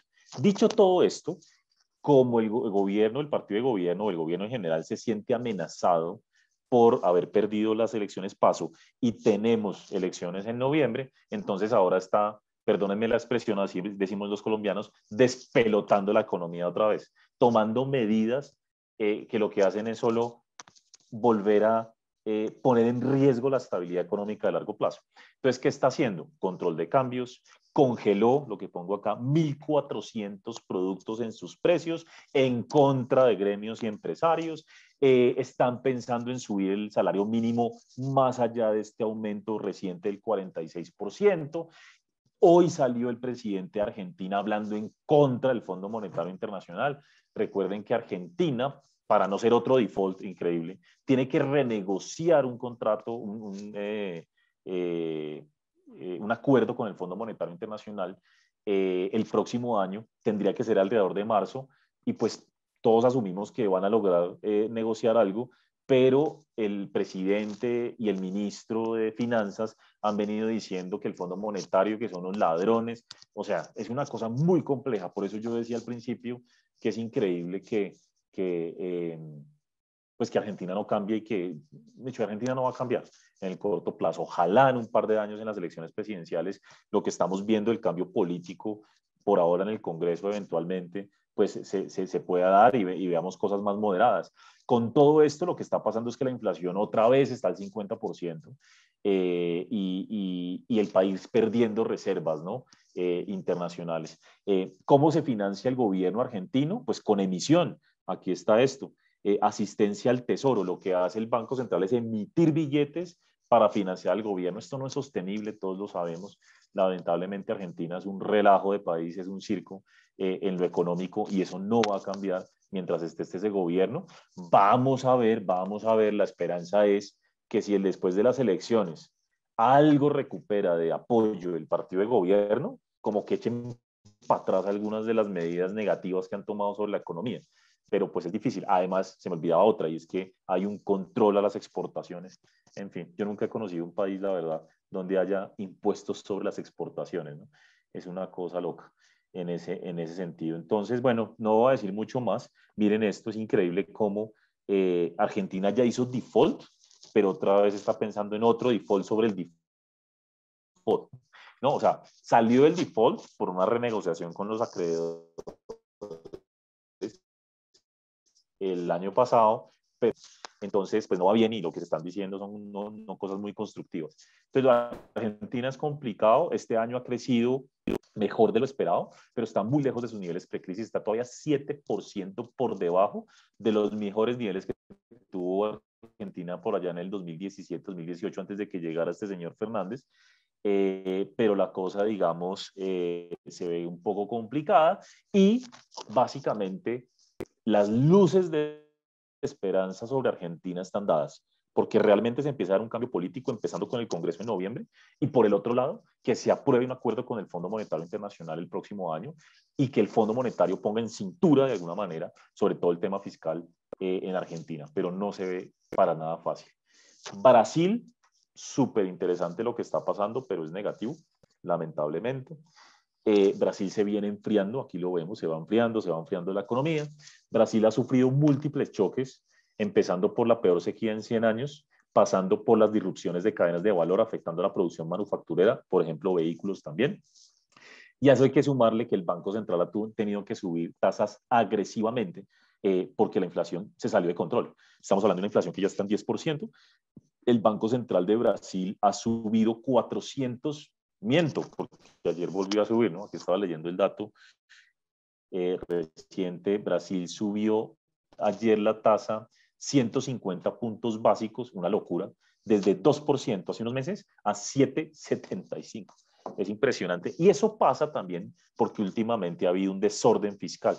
Lamentablemente en Brasil, bueno, en el año 2020 y 2021, el gobierno eh, incumplió las metas fiscales, o la regla fiscal, más bien la regla fiscal.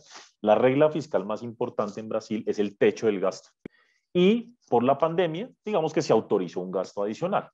Y todo el mundo esperaba que esa regla volviera a cumplirse a partir del 2022, pero resulta que no. El presidente Bolsonaro la semana pasada anunció que va a extender el plan de auxilio a los hogares brasileros, que se llama Auxilio Brasil ahora, y amplía el denominado Bolsa Familia, que es el que existe hace varios años.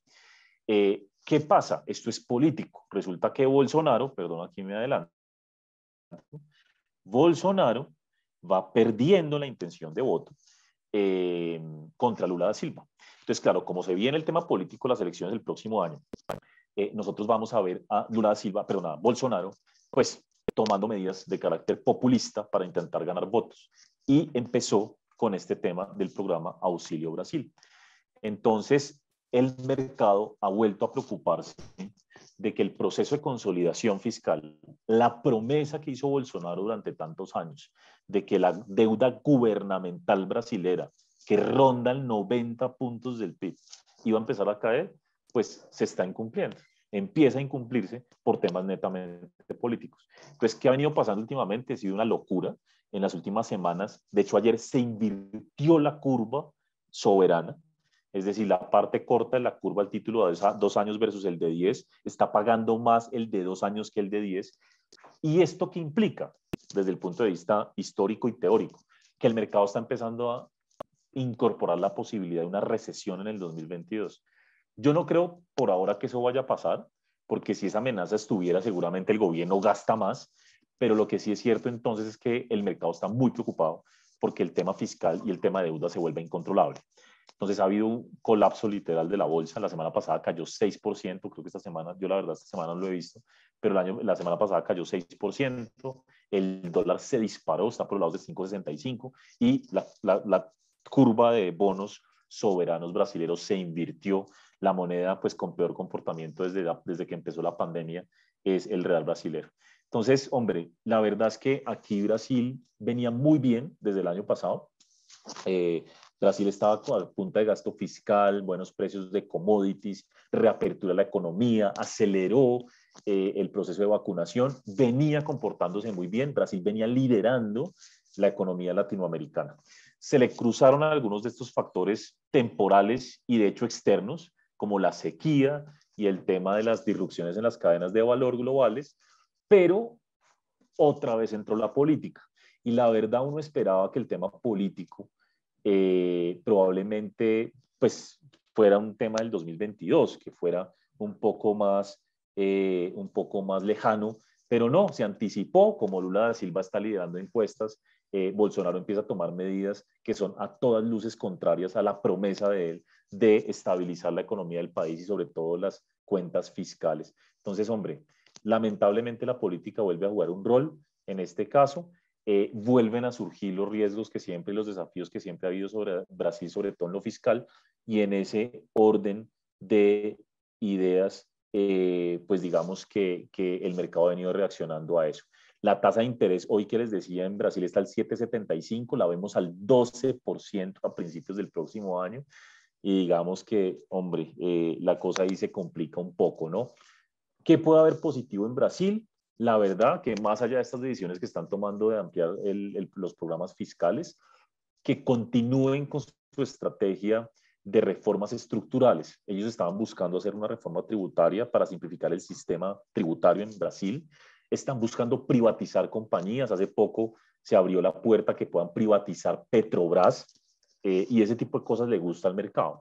Entonces, lo político es lo que va a jugar un rol. Hoy por hoy, la cosa ha empeorado sustancialmente versus semanas anteriores. Eso se ha visto reflejado en el mercado. Vamos a ver si hacia adelante, más allá de este programa Auxilio Brasil, el gobierno más bien busca la posibilidad de aumentar o más bien de llevar a cabo reformas estructurales como Bolsonaro siempre lo había prometido. Bueno, la imagen de Bolsonaro está completamente en el piso. Entonces, eso lo está llevando a tomar medidas indeseables desde lo económico.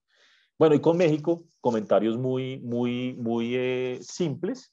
México se ha acelerado un poco, pero viene creciendo bien, relativamente bien.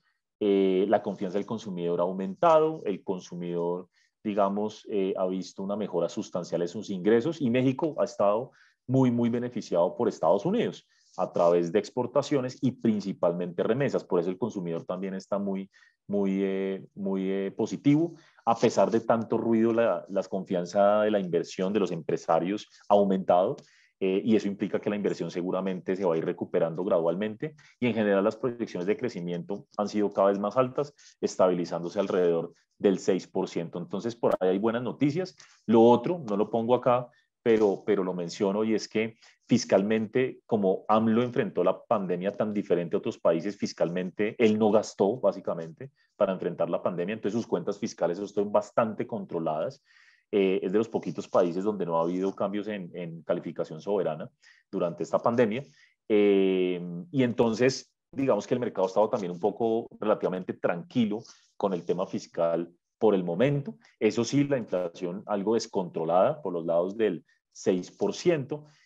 Hay algo ahí raro con la inflación, de verdad es una inflación demasiado sticky, digamos, no baja nunca, ni siquiera en la pandemia hubo fuertes caídas en la inflación. Entonces, digamos que ahí el Banco Central le va a tocar gradualmente subir tasas, se está esperando cerca de 25 puntos básicos este año de subida de tasas y 75 adicionales el próximo año. Estamos hablando, digamos, de niveles que pueden llegar, perdón que ahí se me perdió, niveles de 5,50 el próximo año es la tasa de interés. Esto, digamos, es lo que está pasando en México cuando le preguntan a las empresas y analistas qué es lo que más preocupa. Le preocupa la inseguridad, le preocupa la política interna, le preocupa la situación económica y el gasto público. Entonces, ahí es como más de lo mismo, ¿no? Tal vez tengo que resaltar, muy importante, que López Obrador propuso un cambio, una contrarreforma energética para cambiar las condiciones que había implementado Peña Nieto en el anterior gobierno, y está buscando de alguna manera darle mucho más protagonismo a la empresa estatal de electricidad, que es la Comisión Federal de Electricidad, y de alguna manera él siempre ha buscado lograr un monopolio en el sector energético. Ese tipo de cosas no ayudan, evidentemente, deterioran la confianza. Recuerden que AMLO cuando llegó echó para atrás el proyecto del aeropuerto de México DF, y eso tiró abajo las expectativas de inversión, y ahora AMLO quiere darle un monopolio al gobierno en términos de energía, rompiendo con contratos privados, violando abiertamente los TLCs con Estados Unidos y con Canadá, e inclusive desincentivando completamente, porque hay una cláusula en la reforma que él propone, desincentivando la inversión en energías renovables. Entonces, hombre, AMLO es un presidente de izquierda, es un presidente que siempre ha buscado que el Estado controle ciertos sectores estratégicos, darle más rol al Estado. México hasta ahora va bastante bien en crecimiento, mejorando, lejos de niveles por allá del 2017, pero mejorando bastante. Pero este tipo de medidas pone en riesgo. Hay que ver qué pasa en el Congreso, porque se necesitan 2/3 para que la reforma se apruebe, y puede que no los tenga, y ahí el riesgo se modera. México va bien, la bolsa va bien, los títulos van bien, la moneda ha estado relativamente estable. Simplemente hay que esperar a ver qué sucede con estas reformas, pero son mensajes que se tiran en contra de la inversión privada. Esperemos que la institucionalidad en México funcione, porque lo que hay que decir es que ha funcionado. Entonces, por ese lado hay cierto optimismo. Y bueno, lo otro es que en las elecciones recientes de medio término de Congreso, López Obrador perdió mayoría, creo que fue en Cámara, y eso también ayuda a que haya menos propuestas radicales o que no se aprueben. Entonces, México, yo les diría que entre Brasil, Argentina y México, México es el que mejor va. Simplemente hay que monitorear el tema de las propuestas que hace AMLO, que a veces atentan contra la inversión privada, pero por lo demás, en lo fiscal y demás, anda relativamente bien. Voy a parar ahí. Aquí dejo las proyecciones de Argentina, Brasil y México que tenemos actualmente. Les agradezco montones que se me hayan aguantado hasta este momento. Voy a quedarme unos minutos más respondiendo preguntas. Todavía tengo más de como 130 personas conectadas. Tengo solo 4 preguntas. Igual, si quieren seguir enviándolas ahí en el botón de preguntas y respuestas, yo encantado.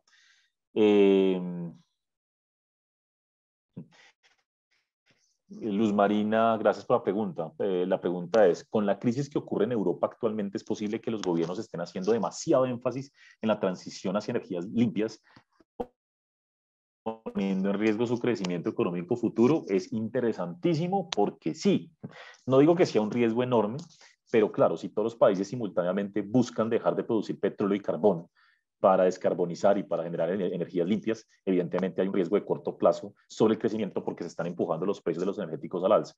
Entonces, en ese orden de ideas, lo que vemos es, eh,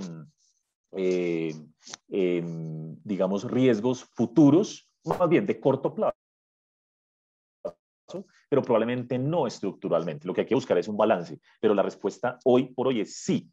Se ha dejado de invertir tanto dinero en el tema de petróleo que eso está afectando a los energéticos y a los países. De hecho, no lo mencioné, por ahí estaba escrito en la presentación, que Biden está totalmente en contra de producción petrolera, y pues eso está costándole un poco caro hoy a Estados Unidos, que ahora quiere ver los precios más abajo.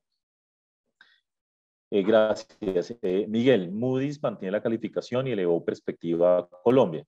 ¿Para ustedes el grado de inversión podría regresar más rápido o no cambia nada en el análisis inicial? Gracias, Miguel, por la pregunta. Recordemos, efectivamente, Moody's hace poco fue la única agencia que mantuvo la calificación de Colombia en grado de inversión. De hecho, 2 niveles sobre el grado de inversión. Eso no era esperado. Entonces la dejan en triple B, con outlook estable, además, muy optimistas con Colombia. Pero pues Colombia ya perdió el grado de inversión. Oficialmente, una vez Standard & Poor's y Fitch la bajaron en mayo después del paro nacional y que se retiró la reforma tributaria inicialmente esperada por el gobierno. Mi análisis no cambia nada, Miguel. Yo creo que esto no tiene mayor efecto. Inclusive si lo hubieran pasado a triple B menos, pues tampoco pasaba nada, ¿sí? Porque seguía siendo grado de inversión. Dicho eso, ya la otra parte de la pregunta, y es si Colombia puede regresar más rápido al grado de inversión, la respuesta es no. No, yo creo que el grado de inversión se recuperaría en un momento donde la deuda empiece a bajar, la deuda pública, que hoy roza 70 puntos del PIB, y por tanto se empiecen a poner superávits primarios. Los datos oficiales sugieren que el superávit primario, recordemos que superávit primario o déficit primario es quitando el gasto en intereses, solo lo que es propia operación del gobierno, ingresos y gastos de pura operación del gobierno sin pago de deuda. Según los datos del gobierno, eso empezaría a ser positivo otra vez en el 2025. Entonces yo diría, por bien que nos vaya, grado de inversión 2025-2026, pero no creo. No creo porque esas proyecciones son optimistas, las del gobierno. El gobierno dice en el documento del marco fiscal de mediano plazo que esos superávit fiscales pueden lograrse por allá en el 25, que con solo una reforma adicional como de 0.5 del PIB, una reforma tributaria adicional en los próximos años. Y nosotros estimamos que eso no es posible, que se requiere una reforma de un punto del PIB adicional del nuevo gobierno y además se requiere una disminución del gasto como de un punto del PIB adicional para lograr lo que está buscando el gobierno. Entonces, no va a ser fácil. Si nos va bien y se hacen esos ajustes en los próximos 2 años, sí, en el 2025-26 podría volver el grado de inversión, pero yo creo que un ajuste de 2 puntos del PIB no va a ser tan rápido y por eso yo digo que mínimo 2026, pero podría demorarse más. La última vez nos demoramos 10 años, ¿no? En recuperar el grado de inversión. Lo perdimos en el 99-2000 y se vino a recuperar en el 2010. Gracias, Miguel. Don Guillermo.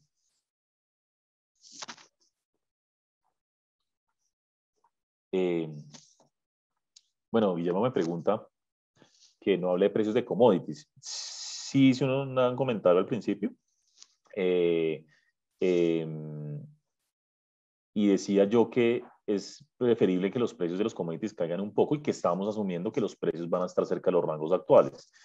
¿Qué estamos previendo o que estamos tomando como supuestos de trabajo para precios del cobre? En particular, estamos trabajando con niveles cercanos a un rango entre 3.8 y 4 para el 2022, que igual siguen siendo niveles importantes, y para el precio del petróleo esperamos algo más por los lados de 65.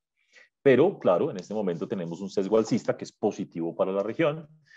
Cada aumento de cada centavo o cada dólar de petróleo y centavo del cobre juega un rol muy importante en las finanzas públicas de Chile, Colombia y Perú, y en ese orden de ideas va a ayudar al crecimiento, y por eso yo hablaba de pisos en el crecimiento y también reflejaba que en los 3 casos de nuestros países tenemos unas proyecciones que están ligeramente sesgadas al alza por el contexto internacional. Dicho todo esto, hay una pregunta que siempre me surge en este tema de commodities, lo que pasa es que ya la hemos discutido en sesiones anteriores, y es si puede haber un superciclo de commodities. Y nosotros hemos dicho, no creemos. Algunos entienden el superciclo como que los precios de los commodities suben sin parar y no caen. Yo podría entender, si se quiere, entonces un superciclo como precios que se quedan altos por bastante tiempo. Y si la definición es la segunda, puede que sí, que eso sí se vea, que veamos un petróleo estabilizándose en 70, 80, que es alto para lo que se preveía a principios de año, y un cobre por arriba de 4 puede ser.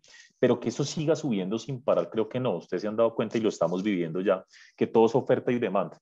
Y asumir que los precios de los commodities siguen subiendo de manera, digamos, en línea recta sin parar, implicaría que las empresas, los productores, las mineras, no reaccionan a los mayores precios aumentando la producción. Eso es poco probable. Estos precios son espectaculares y eso seguramente va a generar mayor producción futura, poniéndole algún techo al precio de los commodities. Por otro lado, los temas geopolíticos. Llega un punto donde si las economías empiezan a sufrir mucho por los precios altos, por ejemplo, la OPEP, en el caso petrolero, va a acelerar seguramente en algún punto un poco su aumento de producción. Eso sí, tal vez diría que en el caso particular del cobre, el cobre es un metal que es seguramente hoy por hoy el más deseado en el mundo y el que mejores fundamentos tiene por el tema de la electrificación y lo que hablábamos ahora de descarbonización y demás. Entonces, con el precio del cobre sí hay un optimismo, pero ese optimismo no quiere decir, insisto, que siga subiendo, sino que se habla de niveles de rangos entre 3.80, 4.20 en el precio del cobre a futuro. Digamos que esa es la forma en que lo vemos, pero claro, digamos que hoy por hoy estamos muy beneficiados por lo que está pasando, está incorporada en las proyecciones que he mencionado, pero hacia adelante vemos alguna moderación. ¿Qué driver puede revertir el mal desempeño de la bolsa brasileña? Moderación en lo político, don Gregorio. La verdad que ahí no hay mucho más que decir. Como decía hace un momento, creo que lo que está pasando hoy con esos riesgos fiscales solamente se puede como voltear o balancear un poco. Si por ese lado dicen, voy a gastar fiscalmente, pero por otro lado, no sé, voy a hacer una reforma tributaria. O sea, como todo, ellos, como en todos los países, Brasil está al tope en deuda, tiene una deuda pública muy alta. Si quiere gastar más, debería aumentar impuestos, privatizar, hacer algo. Entonces, posiblemente haya algo de mejoras si, paralelamente a estas propuestas de mayor gasto fiscal, proponen algo para aumentar impuestos o ingresos fiscales y no permitir que la deuda se salga de control, ¿no? Digamos que ese es como el punto. ¿Cómo afecta la crisis de los costos de la cadena de suministros a los commodities de la región? Eh, pues bueno, yo creo que al principio un poco, Cristian, lo mencioné y es pues a través de problemas de transporte, sobre todo marítimo, eso afecta significativamente. El caso chino, en problemas por, digamos, las cadenas globales de suministro ponen aprietos a China, China crece menos y por tanto los commodities pueden tener presiones a la baja, pero por ahora creo que están jugando más factores geopolíticos. Insisto que el tema de Rusia con Europa en el gas, el tema de petróleo con la OPEP, todo eso juega un rol. Las cadenas de suministros lo que hace de alguna manera también es acumular mucho inventario en un momento dado que podría hacer llegar a caer los commodities, pero por ahora creo que están jugando más otros factores. Entonces yo diría que es como un balance, ¿no? Unos factores, las cadenas de suministros suben los precios por un lado, imponen presiones por un lado, los bajan por el otro, pero al final en el neto me parece a mí que lo geopolítico o lo climático en China termina generando un impacto aún superior. Entonces uno lo que esperaría es que en la medida en que se vayan mejorando o estabilizando las condiciones en las cadenas globales de valor, deberíamos ver que aflojen un poco los precios de los commodities. Yo insisto en eso. Yo como colombiano soy feliz de que el petróleo ojalá se fuera a 100, pero me parecería muy peligroso para la economía mundial que eso pasara en este momento, donde las economías apenas estamos como tratando de recuperarnos, ¿no? Las globales, no los que dependemos de petróleo. Germán, ¿consideras que aún se pueden seguir desvalorizando los test con Colombia?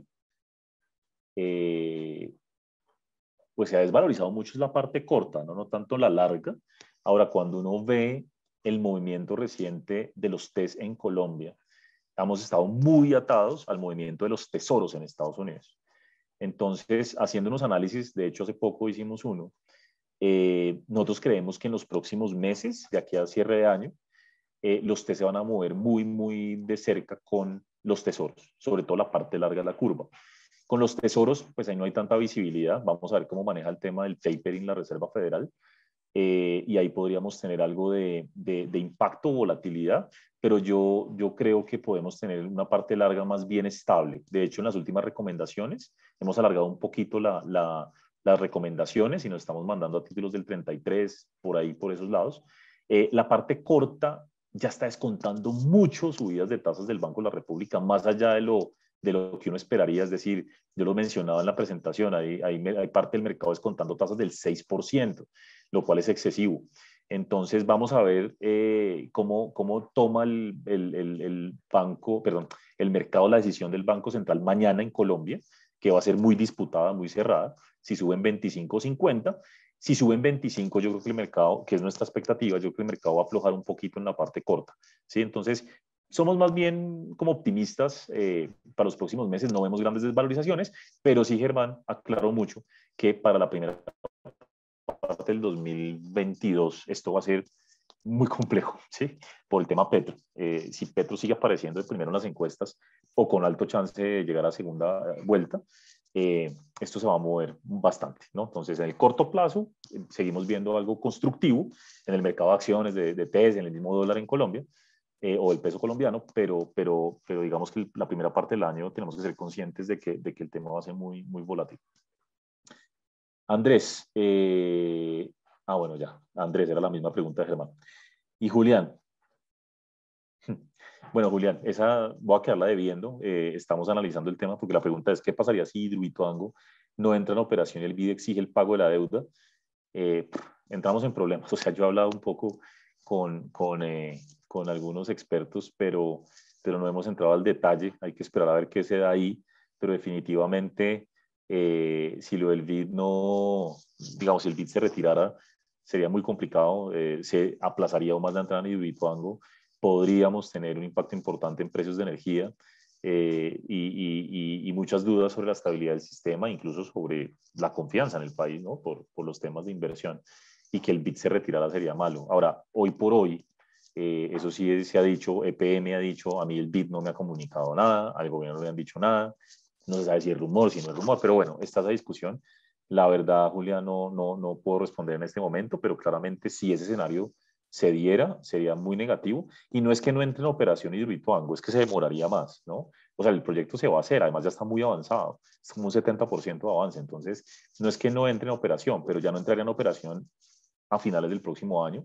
Y claro, entonces el sector energético colombiano podría entrar en una presión importante hacia el 2023, sobre todo si nos atraviesa un fenómeno del niño, ¿no? Que es la preocupación siempre. Entonces, pues hay que esperar, pero claramente no sería positivo, y podríamos tener un costo subiendo de energía en Colombia, ¿no?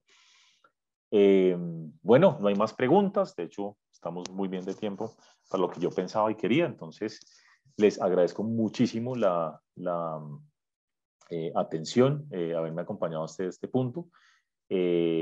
Voy a hacer una última cuña antes de que se desconecten todos, y es que en Colombia vamos a estar invitando a los precandidatos a la presidencia, en la medida en que los vayamos acordando y consiguiendo. No es fácil, por supuesto. Estamos organizando agendas con ellos. El próximo martes vamos a tener a Oscar Iván Zuluaga, precandidato del Partido Centro Democrático. La idea es tener a todos, no importa el espectro político. Como les digo, los vamos a ir teniendo en la medida en que nos vayan confirmando y los vayamos logrando. Así que para que estén pendientes y muy invitados, les estará llegando la presentación, la invitación. Un abrazo grande, cuídense mucho, nos vemos en un mes, esperemos con buenas noticias de muchos frentes. Saludos.